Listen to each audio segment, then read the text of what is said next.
Test 1, 2, 3. Test 1, 2, 3. Okay. Admit.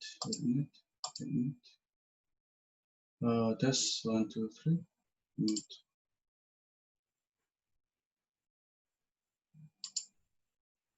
Okay.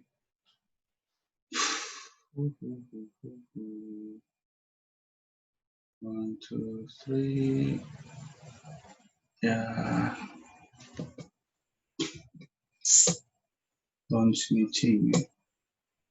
Share screen. 1 minute.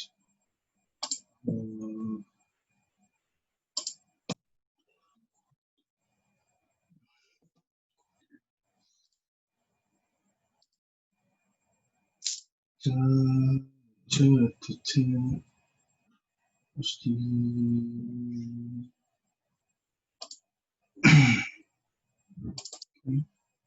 So hot.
Hello, Phyllis.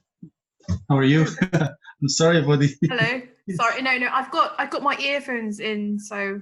All right, I don't think you need to plug in. Right, lower. Yeah, I just lower the It sounds volume. okay, right? Yeah. Okay. It's much louder than I thought it would be. Okay. Hello. But I'm trying to download a picture of Switzerland just for the background. Okay. A minute. Oh, well, no, it's age of computers now, so just put Google whatever picture. Just put Yeah. give them a keyword, Hang on a so they're sec. gonna find it themselves. Right. Mm.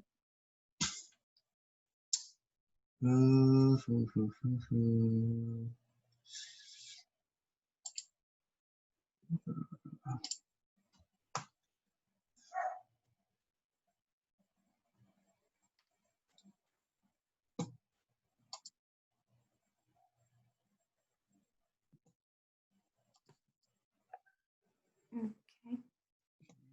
Hang on a sec.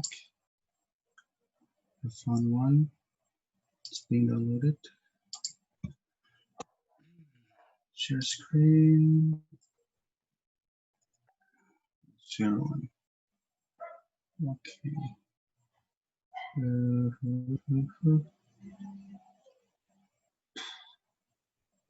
Switzerland.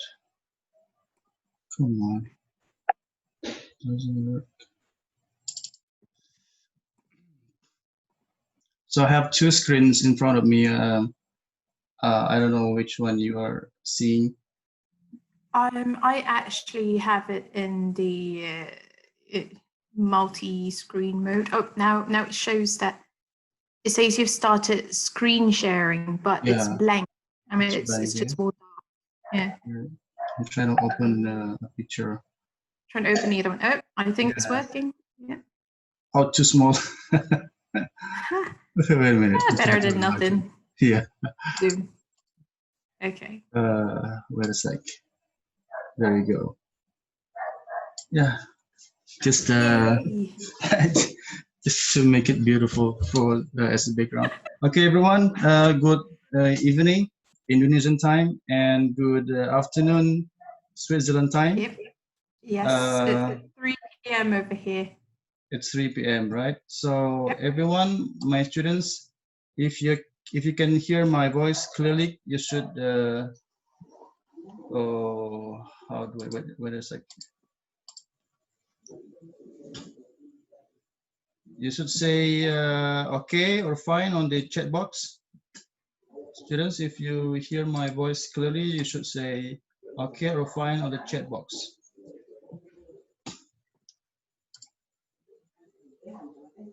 All right. Yes. 1, 2, 2 replies. Yes. Where's the chat box?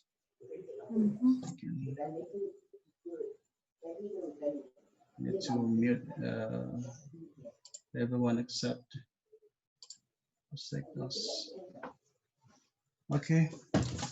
But I'm not seeing Phyllis' face. I do have my video on, right? But it hasn't. It's not working. Or perhaps if you scroll down the list. Oh yeah, I see it now. I don't know. Yeah. It's in the middle of my. Because it only puts your own profile right at the top, and everyone else is sort of random. I'm not sure how which goes in. Right. So everyone is hearing okay? Yep. Wait a second. Okay. Should be fine. Okay, we just start, because it will just take 1 hour. Everyone, thank you for joining. Yes. So, oh wait, where is the place? So let's welcome Phyllis Ang from Switzerland. Thank you, Phyllis, for making your time to join us tonight. We're going to be talking about a little bit about the culture in Switzerland and anything related to the norms or habits of the people in Switzerland, because I'll show a bit of the culture here. Yeah, it's very far away from Indonesia and Singapore. And maybe you might want to talk first about how did you get to Switzerland, and did you experience some sort of culture shock in the first place?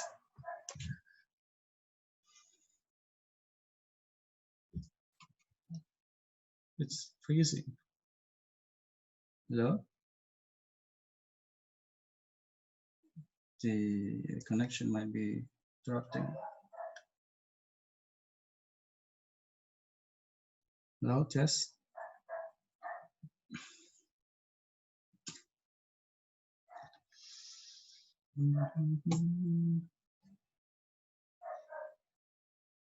Hello? Hello, Phylis? Hello?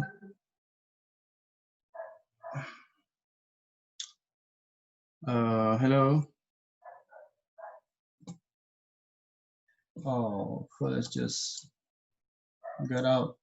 Let me see.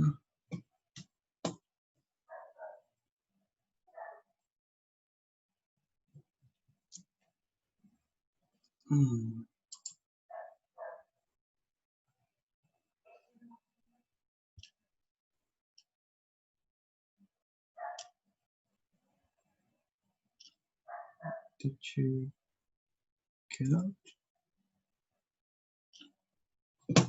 Where is it? Wait a minute.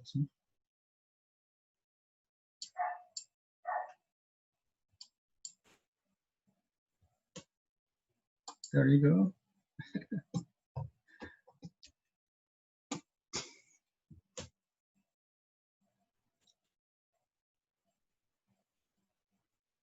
Oh, where is it?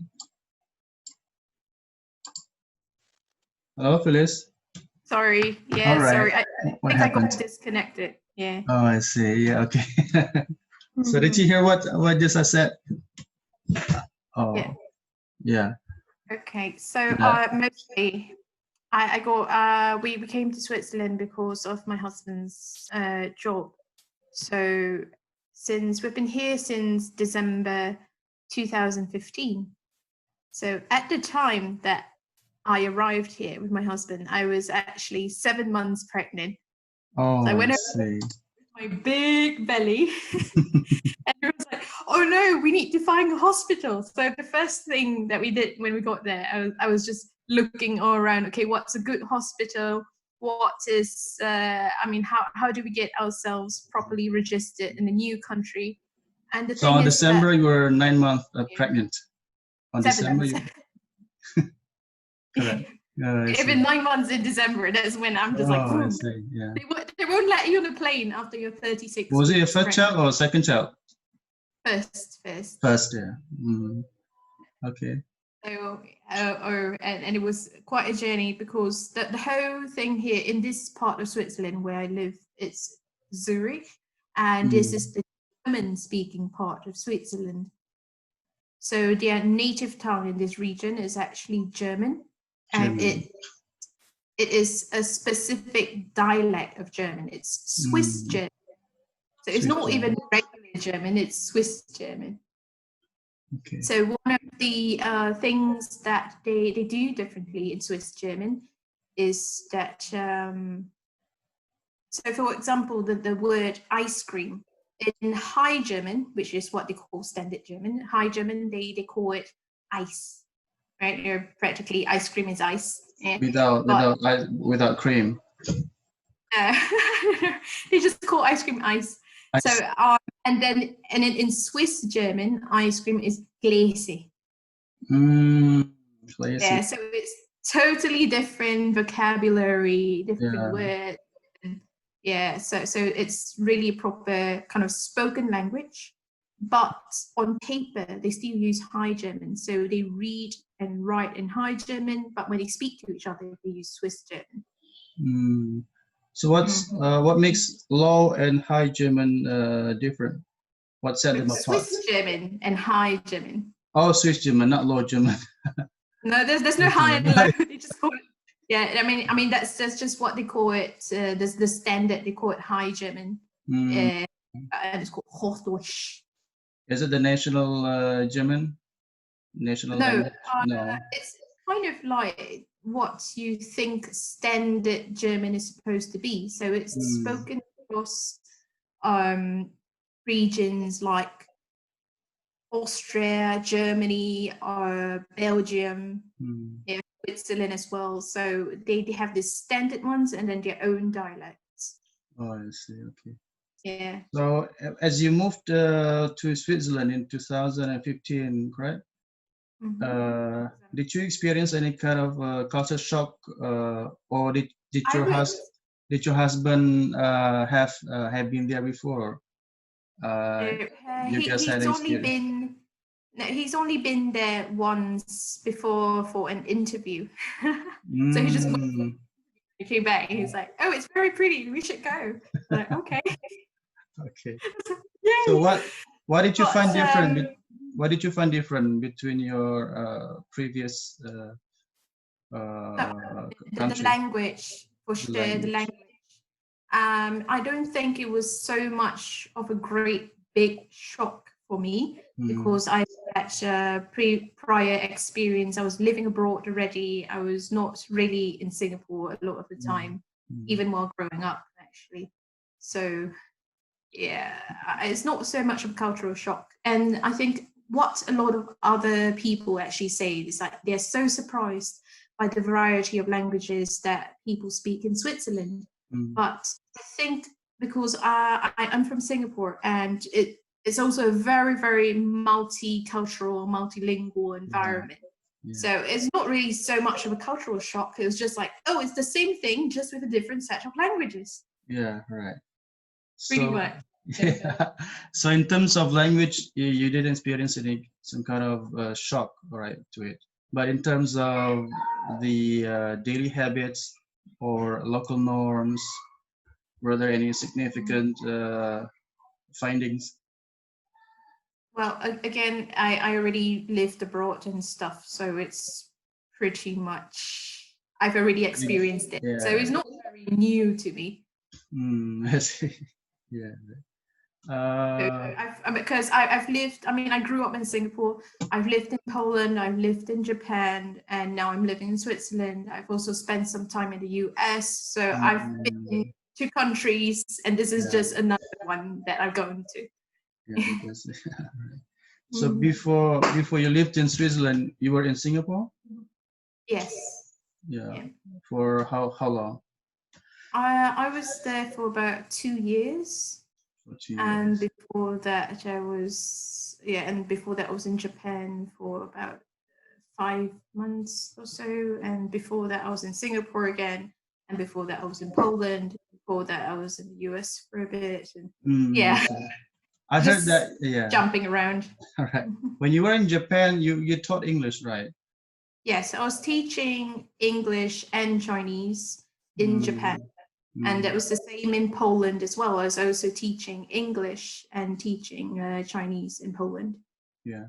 I started mostly as an English teacher, but you go over to the European country and they say like, wait a minute, you surely speak more than one language because obviously. And I was like, okay, and they were all quite open about it. They're like, China is the next big market. Teach me Chinese too. I was like. So yeah, that was at the time when I was in Poland when they asked me for these Chinese lessons. I thought, oh dear, I actually have to be more prepared. So after the year in Poland, when I returned to Singapore, I decided to take up a diploma, a professional diploma, for teaching Chinese. So then I got certified to teach Chinese as well. And then now I'm a teacher of both English and Chinese. At the same time. So you're now in Switzerland. Are you also teaching Chinese? Well, the thing is that the way how it's set up here, it's more like for women. It's very difficult for women to go back to work once you've taken maternity leave and everything. So, I see. So I'm mostly working from home now, and it's not very easy to schedule all these classes with students when one day you have the daycare to call you up and be all like, oh, your child fell down, he's bleeding a lot. And it's like, So that's why you change your freelance career as a translator. Is it more? Is it more convenient? It gives me more flexibility. More flexibility. And I don't have to keep traveling to like certain place to hold the lessons. And everything. All right.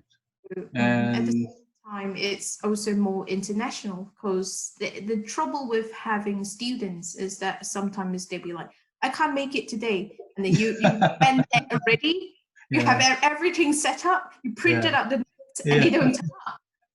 I'm like, what? Yeah, they just, make us crazy, right, as a teacher. Sometimes, yes. Yeah, sometimes. Well, yeah. Now let's talk about something in Switzerland.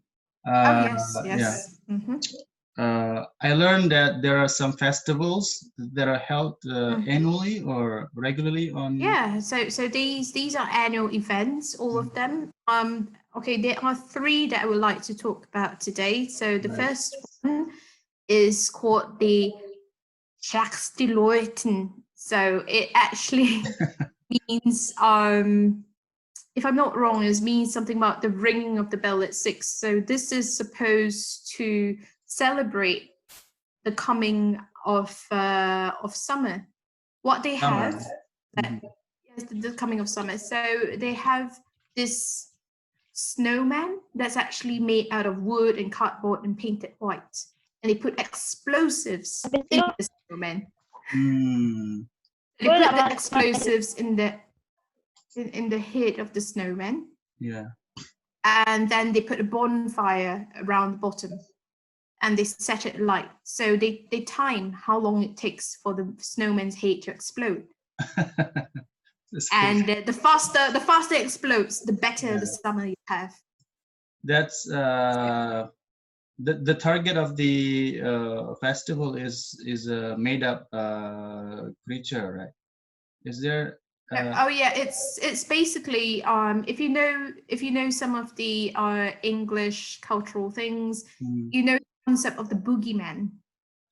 I once heard it, but don't know. What is it? The concept of the boogeyman is like this big monster that's in the dark that's out to get you. Oh, I see. So I think what you call it in Indonesian is the hantu, right? Oh, ghost. Yeah, ghost, some sort of ghost. Yeah. So the ghost is there. So they treat the snowman sort of. They call it. It's called. Oh, I see.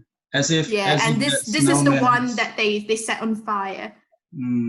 So the faster the boog's head explodes, the better summer they think you'll have. I see. Yeah. And that is. It's not true.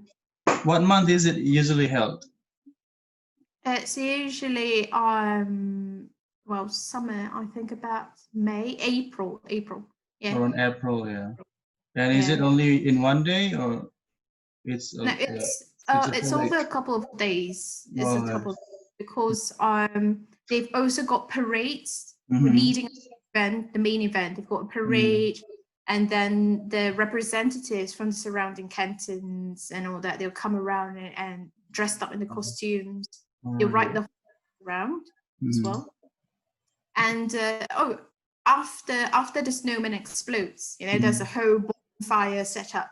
So people actually come to the event with sausages and marshmallows. So they go up to the fire and then they'll roast their sausages and marshmallows there. It's kind of like good luck. Good luck. Are they wearing any special costume or just the regular clothes? The representatives, yes, in the parade. So they have a parade with all the representatives of the old houses of Switzerland, and also have a smaller little parade with the children. So the children are dressed up in costumes and they walk around in this other little area. There's lots of bands. The marching bands will go with them as well. They close up the road and all that so that we can have all these events going on. I see. Is it listed on the tourism agenda? I'm not sure. Probably, yeah, it is a big event.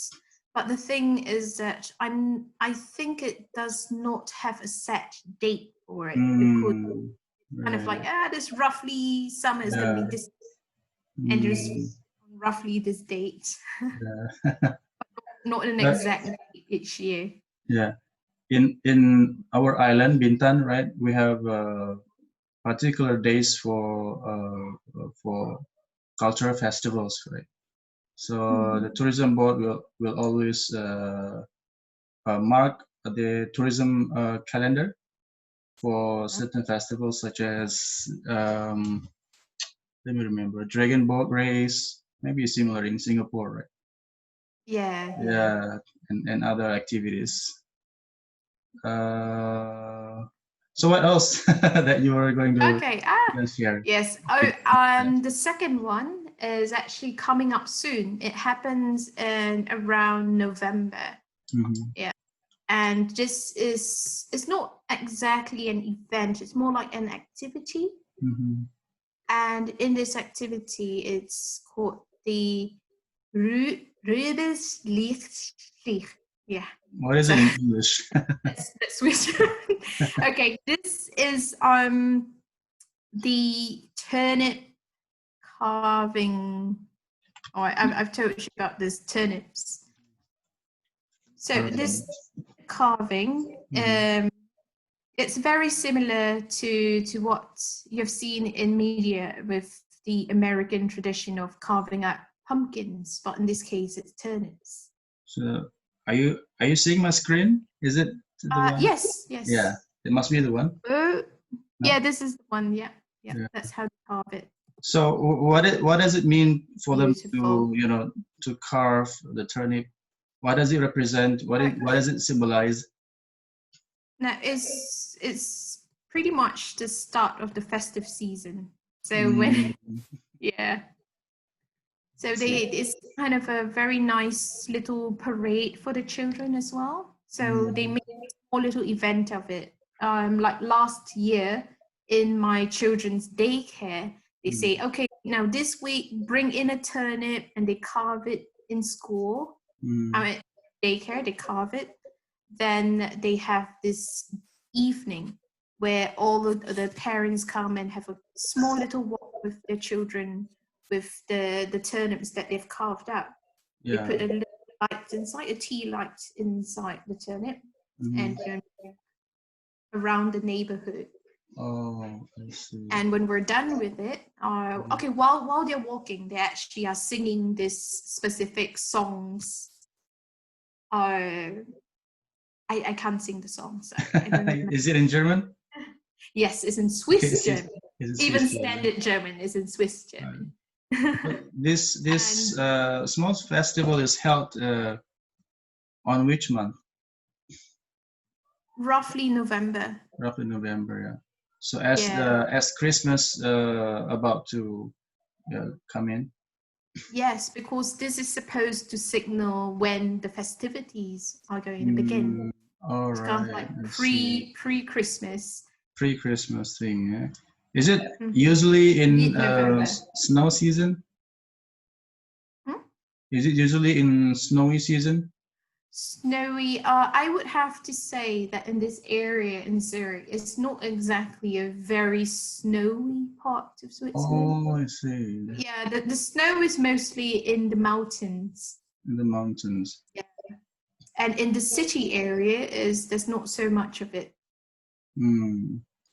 So there is snow, but I think we'll get it at most 2 or 3 weeks of the whole year. All right. And it's just very cold. How far away is it from your neighborhood to the snowy part? It's actually quite close because I can actually see the mountains here from my window. So if you want to go to snowy mountains, even in summer, right, you can drive about an hour for the nearest mountains. And somewhere where people go skiing for winter, I think that's about 2 or 3 hours drive in the high mountain ranges. Or if you want to go far out, we've got the Swiss Alps. You can try the Swiss Alps. For those who are trekking maniac. Those who are real hardcore skiers and mountain ranges and okay. If you want to do that, share. Yeah. But it's But I risky. don't have the energy. Isn't it risky? Is there any history of people dying out of doing that? Oh, of course, Yeah. as with any sport, right? Any sport, there's always the risk. Yeah. I mean, just walking, you can just walk and have a heart attack. Bye. Yeah. So what's the third And the festival? third one, the third one actually is kind of a general European thing. They call it the Christmas market. What is it? The Christmas market. Christmas market. Oh. I reckon it must be held in December. Yes, it's the idea of the Advent calendar. So this is closely tied into the more Christian belief, you know. And then Santa Claus will come and everything. So they have lots of these market stores that they set up in the bigger, wider areas and sell little trinkets. They sell drinks, snacks, small things, ornaments. And sometimes in the larger areas, they actually set up little ice skating rings. So right in the middle of the city, right? They bring the machines and everything. They smooth out the ice, and you can have an ice skating ring. In Zurich, we usually have it in front of the Zurich Opera House. That's the area. So do you know where is the picture? You know, the one that I'm showing you? Are you seeing it? I think so. But you know that there are many cities. Every city will have their own Christmas market. So yeah. This one's here at the bottom here. I mean, says Basel, and Basel is actually close-ish to, I think, closer to the French border or something. Not Zurich. And yeah, every city will have their own Christmas market. So how long is the market usually open for? It's roughly 3 to 2 weeks, 2 to 3 weeks, I think. Yes, but I don't know why. They are very precise because the 25th is the last day. There was one year we thought, you know, oh, it's so crowded, we'll just go later, and then we went on the 26th, and everything was closed, and they started disassembling all the stores. So 25th is really the last day. For the last 4 years that you've lived there, what did you buy what did your children buy at the supermarket? Market. The Christmas market. Yeah, Christmas market. Yeah. So they some and see things, because you know how it is with these sort of markets, is that they have a lot of these useless trinkets that's not really so good for little children. Now you can have a glass ornament, it's very pretty, but the children just take it and go, psh, so bye. Break it. Yeah. So bye. I was wondering. Actually saying excuse. Someone is asking you a question. Somebody, wait, let me check. More, which one? What do you see the chat box? Chat. Check. Right. Let me try it. Some people have just tried to join in. Right.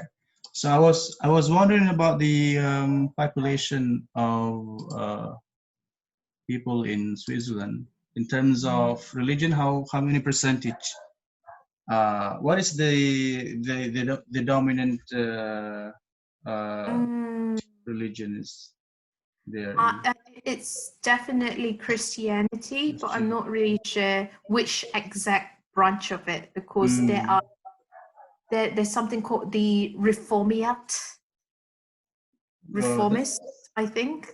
Reformist Christian. And then there's something called the Orthodox church, I think that's mainly Russian people. Oh, And then there's the Roman Catholic people.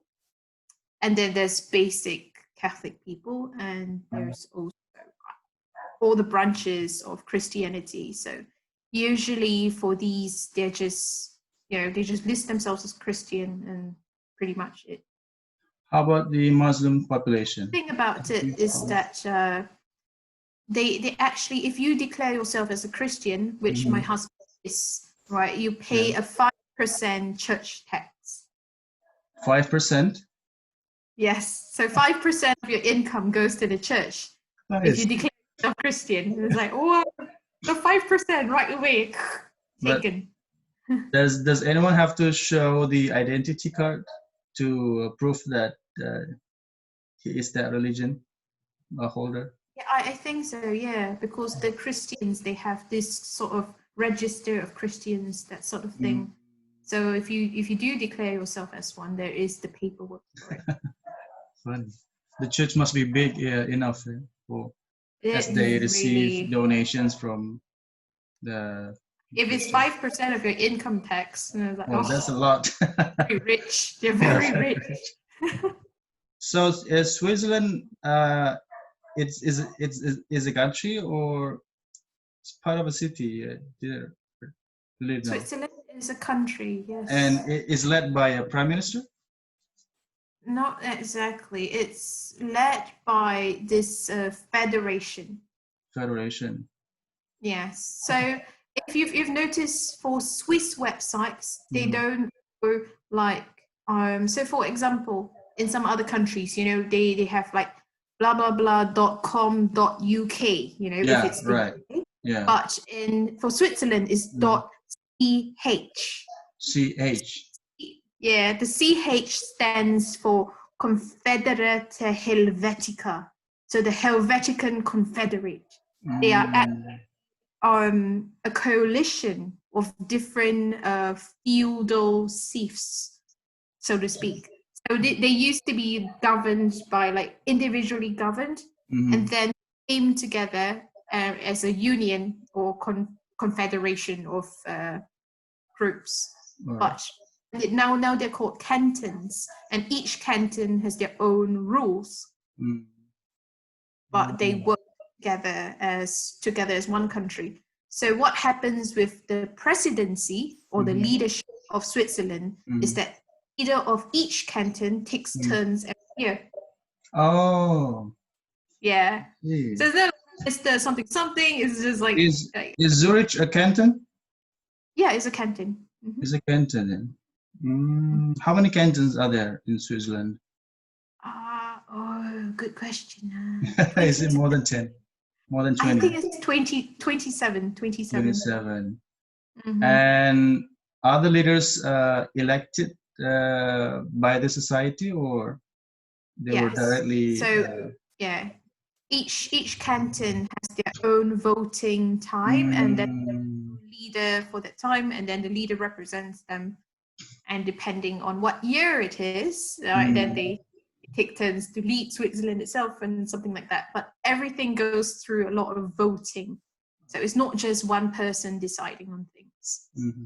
So are they under a political party, or are they independent? All of them are independent. So there are 27 independent people. Oh, I see. What's the youngest? Pretty much. What's the youngest age of those leaders? No idea. I don't know. I can't really follow the politics here very well because it really depends. I mean, in this area, it's in German, so I understand some German. I can figure things out. But if you go to other cantons, like in the Ticino area, they are the Italian-speaking region. Oh. So over there, they're Italian-speaking and everything. So the language there, the culture is very much Italian. And then the other part. Is it close to Italy? No, it's yes, it is. Yeah, it shares a border with Italy. I see. So I can drive straight down from where I am. When I went on holidays before, so we drive for 4.5 hours, and we are in Milan. Wow, that's how close Italy is. So I drive for 1 hour in this direction, and I'm in Germany. So I can go to Germany in 1 hour, go shopping, and come back. Yeah. It's so close because I'm in the German. So we can say that in one day you can travel to different countries. To 3 countries. Three countries, yeah. You can go to 3 countries in 1 day. Just go in. Which are Germany, Italy, and Germany's there. Italy is like down there, and France. So the region that speaks French, the region that speaks French is the Geneva region. Geneva. That's the closest one to Zurich or Switzerland. No, it's not. Geneva is in Switzerland, and it's the French-speaking part of Switzerland. Oh, I see. Yeah. And that is a 2-hour train ride from Zurich. Yeah. So 2 hours away, and Geneva itself is so close. It shares the border with France. So 2 hours is also pretty much the same amount of time you take to go to France. Right, that's pretty cool. You can spend 1 day in 3 different countries. In 3 countries. Yeah, and you must pick up those 3 different countries' languages slowly. I mean, we got a lot of influences from all over. So that was why I was telling you the other day that there's no really set or standard way of speaking English to these groups of people, because they have so many different influences. They have so many things, right, that's happening in the linguistically, that there's no set way of how they speak. Yeah. There's a Q&A section now. Yeah, you're seeing it. Oh yes, I do see it. Questions about Switzerland's culture. How do you greet someone in Switzerland? Yeah, you can just directly answer it. Okay, so it's Swiss German. You say Grüezi. Grüezi, which means? Grüezi. Grüezi. That means? Grüezi. Grüezi. That's hard. That's hard. Okay, yeah. This is Swiss German, and it basically means hello. It means hello, actually. Just Grüezi. No, Grüezi. Grüezi. Grüezi. Grüezi. That's Grüezi. long vowel. It's a G-R-U, and then U has the umlaut, and then the T and the Z-I. Oh, Grüezi. Well, that's Grüezi. I can't imagine how do I pick up German if. German is a huge headache. It is. Yeah, it's a huge headache. The pronunciation was. I tried to put it on Google Translate and try to hear the audio from Google Translate. It was really hard. Is it working? No. I can type it in here for the chat, Zoom chat thing. Right, please. So it's Gruetzi. Oh, all right. Grüezi. All right, which means hello. Right? Yeah, which pretty much means hello. Grüezi.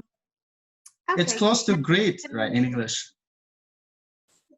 Great means I greeted you, but. Is it? No, wait. Great. Grüezi. Maybe some kind of influence. Maybe. Yeah. Because English and German, right? English is a Germanic language, so they do common roots. Yeah. Right. Yeah. So next one. How do you learn English so fluently, and what is your motivation? So, to be very blunt, I think the motivation is money. Money. Because I'm an English teacher. If I don't speak English well, right, I'm going to be so dead. I'm gonna be, a stranded person. Yeah. Homeless. I mean, like, okay, you can't claim. I can't claim to be a proper English teacher. I'm going to Europe to teach the Europeans English. And when I speak funny, it's not going to work. Yeah. So how I did it so fluently, I think that was mostly through lots of exposure to the English language as a child. Because my father actually, he has a lot of, when I was young, he bought a lot of stocks. So we've got the BBC at home a lot of the time. So the radio, the television, and also at the time I was just going to, private schools and really not really mingling so much with the locals, which is good and bad at the same time. I don't know. But when you were before 6 years old, were you taught some Mandarin or Chinese? Oh yes, definitely, of course. All right. So you so my mother herself, she doesn't really speak a lot of Chinese, but I think from the period of when I was 2 years old was when she started sending me for Chinese lessons.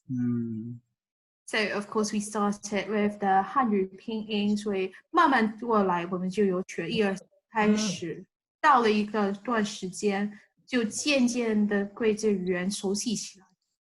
Oh wait, shoot. Sorry. Okay, yes. I mean, and then from that point afterwards, I got more familiar with the language, and we just going. And it's also part of the it's part of the standard education in Singapore that you must have English and another mother tongue. Yeah. So you started learning English when you were 6, right? You went to private school? No. I mean, I was English from birth. Actually, that's first language. My parents spoke English at home. In Singapore, in Singlish. Was it Singlish? No, it's really strange because they started out with English first, and then eventually got more Singlish. Oh, I see. Right. Yeah. Let's go ahead with the next question from. So what is the literacy rate for Switzerland? I think it's pretty much 100%, really. The literacy rate. Yeah. Nobody is illiterate, right? Nobody, no. How about the education level? What's the? They know about. I mean, everyone has on average 4 languages. Are they book lovers? Do they love reading a lot when they are in the train or in public transport? Did you find? It is pretty much the same everywhere. In every say that people are more likely to be reading from their phones about little things than actual books these days. Yeah. But different with Indonesians. They read people's status on their phone, not something not information. Right. Let's go ahead. Let's go next to the next other one. question. How is everyday life in the Swiss neighborhood? I think everyday life is pretty much, in the morning you see the parents dropping their children off at daycare. At what time is it? Around daycare opening hours about 7:30. So about 7:30 to about 9 is when all the children get dropped off. What time does the sun rise? It depends. Is it 5 or 6? Depends. No, it really depends. There's no set time that the sun will rise, because some days when you've got very long summer days, and there are some days when you don't have any sunlight at all. Oh. Yeah. So, I mean, especially during summer, so summer has long sunlight days, sunlight hours. So it can be 10 p.m., right? The clock's 10 p.m., but it's still as bright as it is right now outside. Wow, that's creepy for us. It is. Yeah, creepy. It's kind of normal. I think it was just like, oh yeah, it's summer. You're gonna have long summer days. How about literally long summer days?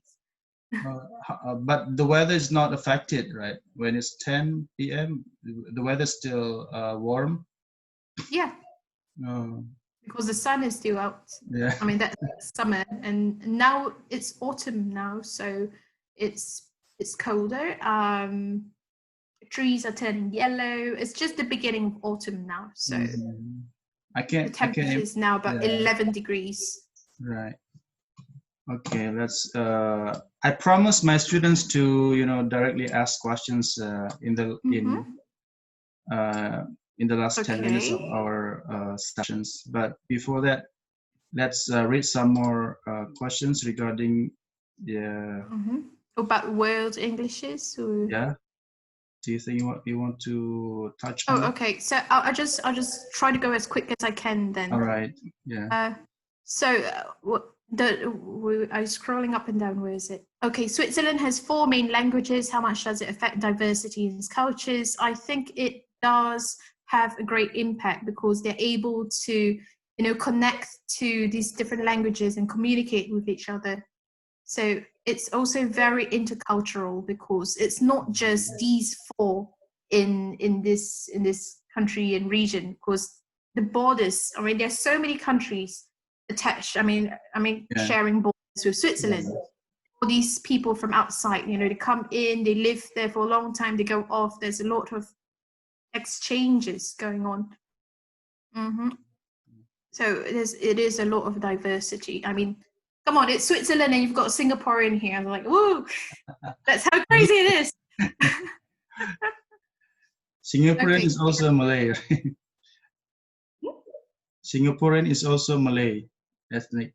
Yeah. I mean, in Singapore, one of the 4 official languages is Malay. So in Singapore, Is it we've number got 4? Is it listed number 4? It's not according to the list. It's just the number. Right. Yeah.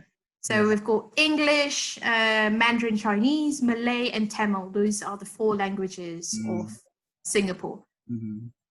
Okay, so most people in Switzerland use English language or Germany. No, it depends what region you're in. So if you're in the Italian part, you use Italian. You're in the French part, you use French. If you're in the German part, you speak German. Yeah. You meet a foreigner and like, oh, English. Yeah. Pretty much, yeah. Okay, next one, a question about world Englishes. What is standard language of world Englishes? What are language standards? How do these concepts relate to each other? I'm not really sure what you're trying to say here, but I would say that World English could probably be defined as the type of English that you use that's more communicative than acceptable actually English. Like a native. It might be acceptable English. Yeah. Do you think? Acceptable.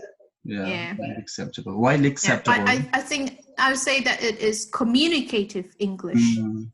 Right, rather than a highly standardized American accent or British accent, Australian accent, because when it boils down to it, accent does not matter. The true thing is that if you want to get your ideas across, whether you can express it clearly, right? So I think that would be the world English, to be able to express yourself using English as a medium.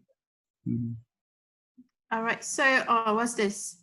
Apakah perdebatan yang mudah? Okay, sorry, I can't speak Indonesian. Sorry. Okay, but what does this mean? What's the easiest? What's the most distinct difference in world Englishes? How do we differentiate different Englishes?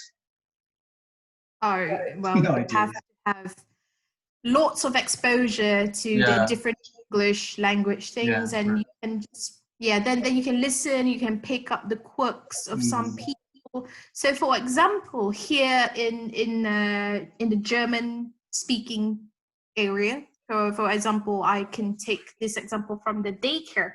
What they do is they have this thing called Denglish, which is Deutsch English, Denglish. So when the child puts the shoe on the wrong foot, right, it looks funny. It's turned the other way. Yeah. So they call that banana foot. Banana foot. Yeah, because it looks like a banana. It's on the wrong foot. So this is the Denglish that they use. It's a German English. So they just it's very fun for them. They just call it banana foot in English. But in English itself, this thing doesn't exist. Yeah, right. So that's called, is it colloquialism? Yeah, it's a kind of German English mashup that they use in this entire region with all the German-speaking people. So when someone uses this expression, you'll be like, this person must be a German speaker because they've got this way of calling it a banana foot, instead of or banana shoe, something like that. And this is not part of English, like standard English. But if you talk to someone from the German region, they'll understand because they're like, oh, yeah, we say these things. Yeah. So that specific term is only used amongst the locals, right? We cannot take them out of the country. General German speaking. Yes. Yeah. So and another example, when I was in Poland, I do remember there's a lot of people in Poland who cannot differentiate much between getting a loan versus credit. I see. Yeah, right. Yeah, this person will say, I go to the bank and I ask for credit, and it's like, what do you mean by you ask for credit at a bank? And it's like, do you mean a loan? And the person's like, oh yeah, that's the word. So these are really specific things that I find out because I was an English teacher over there in that country. So I find these little bits of the strange way that they use this English language in their own way because they directly translated it from their own language, not part of standard English. So you can in Indonesian it means the same. It means the same. Credit means bank loan. Yeah, but it's not loan in English, right? Yeah. Let's go to this. When people use words like that, you kind of can understand where they're from when they use words like that. These are telltale signs. So I think we should just go to the to the last question, which is as part of World English is how well is spoken. How well is spoken is English in Switzerland? Maybe you describe its development, Japanese culture, and social aspects. Okay. English actually is a bit of I think the third language for a lot of people. The third language. It is part of the school curriculum, but I think the children start learning it when they're about 11 years old, and they only have it about 4 or 5 years, and then they move on to Italian. Oh. So in Switzerland, it's kind of compulsory. So in this region, it's a German-speaking one. They start with German, then they go on to French, then they learn English, and then they learn Italian in school. Wow. So every 3 years or so, they move on to another language. Right. So it's all in their curriculum, yeah? It's all part of the government curriculum. But if it's a private school, maybe they've got other options, something like that. Yeah. Okay, students, I think I can allow you to ask questions or talk directly to Phylis to ask anything. So if any one of you would like to share some ideas or ask questions, you can type something in the chat box. Ask me to unmute yourself. If you have any question, please say me or what in your chat box, because we have like 9 minutes left before we end the session.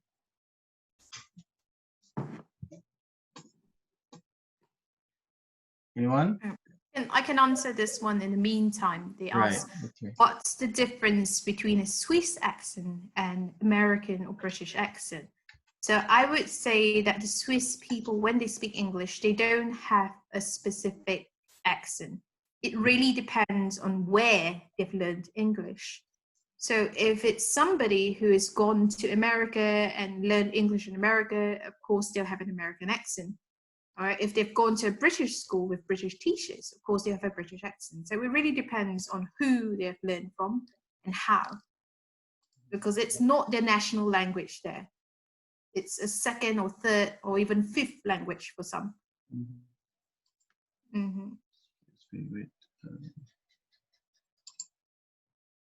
Okay, you can ask questions, ladies and gentlemen. We have like 8 minutes left before we end the session. So I think, how do you apply job? Okay, a question from Ilham Putra. It might be interesting. Yeah, what kind of industries are popular in Switzerland? Industries. Here in the Zurich area, the popular one here is banking. So this is the financial epicenter of Europe, right? These are where all the Swiss banks are. So this is the banking area. Further down in Zug, all right, that's another city. In Zug, that is where the pharmaceuticals are. So the pharmaceutical companies are in that area. All right. And I think in the other How about region, manufacturing? Like watch manufacturing. Watchmakers. Watchmakers. It's quite famous. I think Swiss watchmakers they are in Lucerne, I think, and Lucerne. Which is further away from Zurich. Further away, I think, an hour and a half away. So I think Lucerne is where they've got the watchmakers. And they export watches to all over the world. Yep. The really famous brands are Patek Philippe. Patek Philippe, Swiss Army. Swiss Army. When I go to Batam, I go oh yeah, Rolex. Yes, Rolex is also a Swiss brand. Oh, I see, Rolex. Rolex is also Swiss. Right. So how do you apply for a job? Have the skill. Have the skill. Specific skill. Have the skill that they want, and then you're there. How do you speak one language? Learn. What else besides learning? Absorb. You learn and you absorb. Yes. Expose yourself more. Yeah. How many hours of exposure to the target language that we're trying to learn, in your opinion? How many hours of exposure is recommended in a day? It really depends on what type of language you already know, and also what type of base you're starting from. So for somebody who doesn't speak a word of Japanese and just wants to start speaking Japanese, the learning curve will be very steep. Yeah. Probably need at least 2 hours a day or something. Oh, that's not enough, I guess. Yeah. It's pretty complicated. Yeah. Very complicated. So the key is get yourself exposed to hard work, discipline, right? Do you think we need to write down the words that we just learned on a daily basis? It depends on how you learn, because each person has their own way, their own style of learning. Yeah. Some people learn very well just by mimicking others. So they learn very well by talking and talking and talking. So that's how they learn. Some people, they have to write it down to remember, and then that's how they learn. So you need to discover what is style of learning. Find out the best way that works for you. Then that's when you can start focusing your efforts using the best. Excuse me. Right. If we put our shoes in a teacher position, if we are a teacher, right, we meet those different needs of students and different learning styles. Like you said, some students prefer to, listen or watch, or they are audiovisual learners. Some people more of a conventional or old school learning style, like writing down the vocabs. Yeah. How do we generalize or meet those needs so that we can effectively deliver the learning? Well, I mean, ideally, right, each lesson should have a mix of all of these 4 types of learning. Right.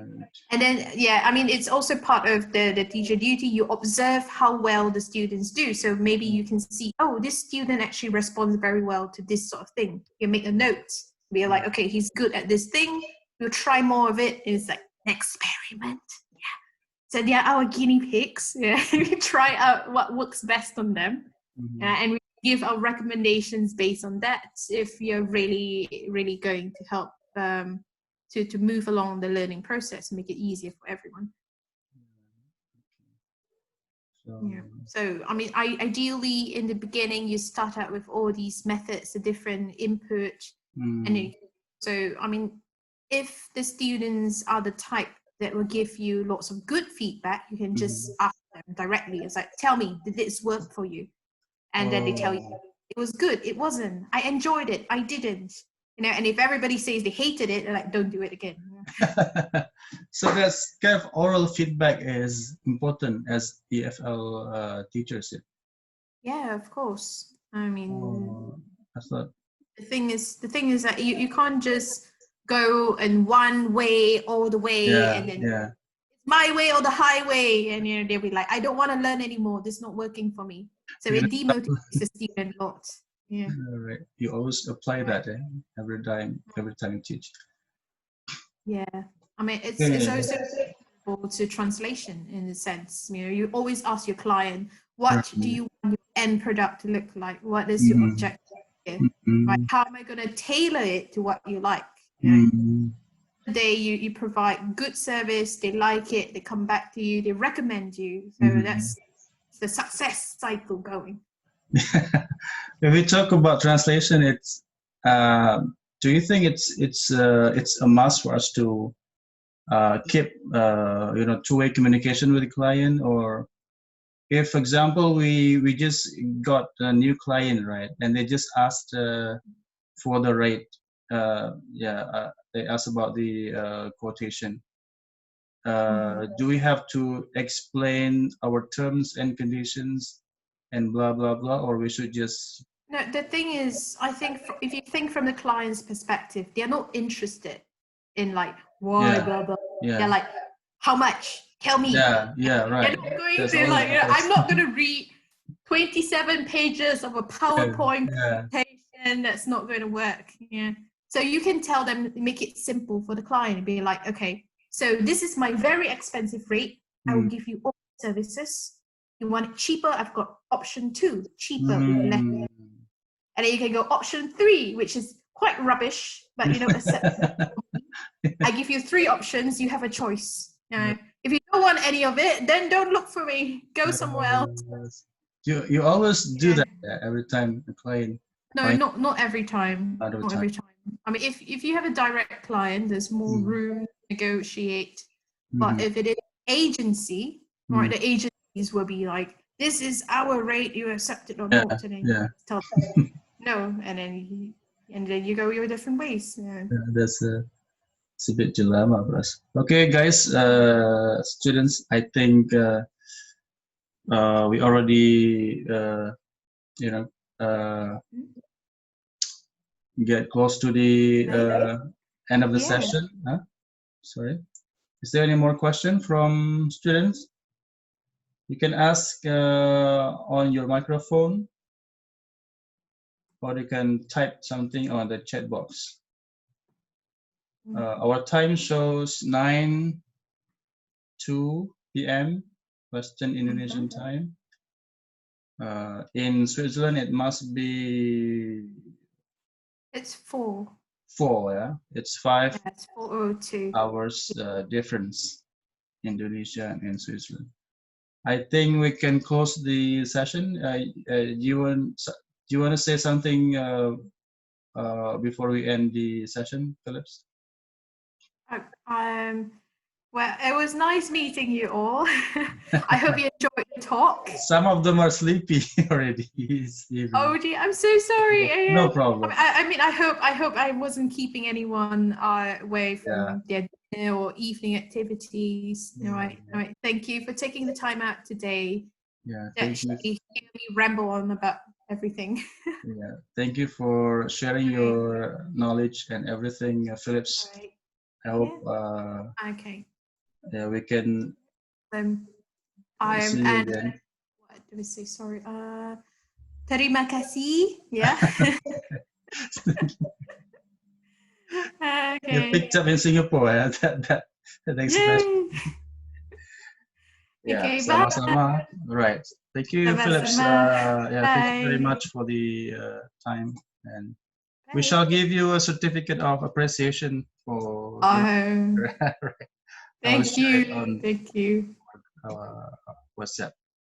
Okay, that's all for Right. tonight, Goodbye. ladies and gentlemen. We'll see you again next time with another person to talk to. Thank you, Phillips. Thank you, everyone. See you again. Stay safe, stay healthy, and goodbye. Assalamualaikum warahmatullahi wabarakatuh.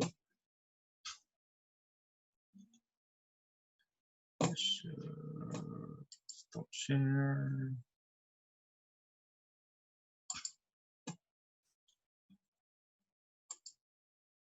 You can leave the room. Okay, you can leave the room by clicking on the leave button, which is on the top right in the Zoom screen. Top right, where is it? Right. Meeting.